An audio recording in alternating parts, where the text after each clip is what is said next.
আব্দুল গাফফার সাকরানী কিংবা মোহাম্মদ সাইফুদ্দিন, আমরা চাই আমাদের বাংলাদেশ ক্রিকেট টিমে পেস বোলার অলরাউন্ডার দরকার। সেটা আব্দুল গাফফার সাকরান হোক, সাইফুদ্দিন হোক, কিংবা ভবিষ্যতে আরো নতুন নতুন কিছু প্লেয়ার ওখান থেকে যেন আরো 2-4-5 জন পেস বোলার অলরাউন্ডার যেন উঠে আসতে পারে। আসসালামু আলাইকুম, বিডিগেট আড্ডার পক্ষ থেকে আমি রকি আছি আপনাদের সাথে। এই মুহূর্তে যারা আমার এই ভিডিওটি দেখছেন সবাইকে জানাচ্ছি আন্তরিক শুভেচ্ছা এবং অভিনন্দন। আব্দুল গাফফার সাকলাইন নাকি মোহাম্মদ সাইফুদ্দিন, কে ভালো অলরাউন্ডার? আপনাদের মতে কি মনে হয় কে ভালো অলরাউন্ডার? দেখেন, এই প্রশ্নটা অনেকেই করতেছেন যে আমাদের যেহেতু একজন পেস বোলার অলরাউন্ডার অলরেডি আছে টিমে, সেটা হচ্ছে মোহাম্মদ সাইফুদ্দিন। নতুন একটা প্লেয়ার, তাকে নিয়ে আমরা অনেক কিছু আসলে চিন্তা ভাবনা করে ফেলি। আমার কথা হচ্ছে, হ্যাঁ, আব্দুল গাফফার সাকলাইন ঘরোয়া লিগ বলেন, টিম এ দল বলেন, ভালো পারফরমেন্স করতেছে বেশ কয়েক বছর ধরেই। তো এই ছেলেটাকে যে আসলে ন্যাশনাল টিমে সুযোগ দেওয়া হয়েছে বা স্কোয়াডে নেওয়া হয়েছে, এই জন্য বিসিবি কে আমি ধন্যবাদ জানিয়েছিলাম আগের কন্টেন্টে। এখন আব্দুল গাফফার সাকলাইন যদি এই আপনার ইন্টারন্যাশনাল ক্রিকেটে যদি ভালো পারফরমেন্স করতে পারে, তাহলে আমরা মনে করতে পারি যে হ্যাঁ, তাহলে মোহাম্মদ সাইফুদ্দিনের একজন বিকল্প, বা আপনি আরেকটা প্লেয়ারের নাম বলতে পারেন, সেটা হচ্ছে তানজিম হাসান সাকিব। তানজিম হাসান সাকিবও কিন্তু আপনি বলতে পারেন যে পেস বোলিং, মানে মোটা দাগে অলরাউন্ডার না হলেও কিন্তু মিনি অলরাউন্ডার। আর আব্দুল গাফফার সাকলাইন কিন্তু মোটামুটি অলরাউন্ডার।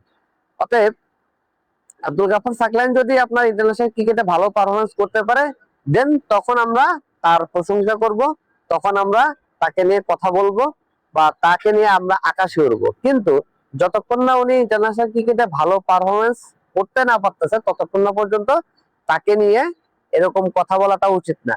আবার কিছু লোকজন দেখতেছি, কিছু মিডিয়া লোকজন দেখতেছি, আবার বলতেছে যে আব্দুল গাফফার সাকলাইন তাকে সে কিভাবে ন্যাশনাল টিমে আসলো, সে কি বোর্ড প্রেসিডেন্টের আত্মীয় স্বজন লাগে কিনা, বা এরকম অনেকে বাজে মন্তব্য অনেকে করতেছে। দেখেন, আব্দুল গাফফার সাকলাইন বোর্ড প্রেসিডেন্টের ভাই কোনো আত্মীয় স্বজন লাগে না, এটা হচ্ছে মেন কথা। আব্দুল গাফফার সাকলাইন, আমি এর আগের কন্টেন্টে বলছি, না বয়স কিন্তু প্রায় 28, 28 বছর বয়স। এই ছেলেটা কিন্তু টেস্ট ক্রিকেট সবসময় ভালো খেলতো। তো টেস্ট ক্রিকেট খেলতে খেলতে কিন্তু তারপরে আজকে উনি এই পজিশনে আসছে। অতএব এই আব্দুল গাফফার সাকলাইন, এই ছেলেটা কিন্তু তার ক্রিকেটীয় জীবনে উনি কিন্তু অনেক কাঠখড় পুড়িয়ে কিন্তু আজকে এই জায়গায় আসছে। অতএব তাকে নিয়ে আসলে খুব খারাপ সমালোচনা করা উচিত না। আবার তাকে নিয়ে বেশি আপনার উড়বেন যে এইবার ন্যাশনাল টিমে আসলে খুব ভালো পারফরমেন্স করে ফাটাইছে, বা এরকম মন্তব্য করাও ঠিক না। এই ছেলেটা নতুন প্লেয়ার হিসেবে তাকে সুযোগ দেওয়া হয়েছে। আমরা চাই আব্দুল গাফফার সাকলাইন ন্যাশনাল টিমে সুযোগ পেলে, এখন উনি স্কোয়াডে আছেন, যদি আজকের ম্যাচেও খেলতে পারে অথবা আগামী 2 মাস যে টি-20 ম্যাচ আছে সেখানেও সুযোগ দিতে পারে, এটা তবে আসলে টিম ম্যানেজমেন্টের সিদ্ধান্ত। আমরা চাই যে আব্দুল গাফফার সাকলাইন যেন বাংলাদেশ ক্রিকেট টিমে ভালো পারফরমেন্স করে। কারণ আপনারা জানেন যে অন্যান্য দেশে আপনারা দেখেছেন যে পেস বোলিং অলরাউন্ডার আছে, কিন্তু বাংলাদেশে কিন্তু আমাদের এই একজন পেস বোলার অলরাউন্ডারের কিন্তু ঘাটতি আছে। আব্দুল গাফফার সাকলাইন কিংবা মোহাম্মদ সাইফুদ্দিন, আমরা চাই আমাদের বাংলাদেশ ক্রিকেট টিমে পেস বোলার অলরাউন্ডার দরকার। সেটা আব্দুল গাফফার সাকলাইন হোক, সাইফুদ্দিন হোক, কিংবা ভবিষ্যতে আরো নতুন নতুন কিছু প্লেয়ার ওখান থেকে যেন আরো 2-4-5 জন পেস বোলার অলরাউন্ডার যেন উঠে আসতে পারে ন্যাশনাল টিমে। আমরা এইটাই চাই।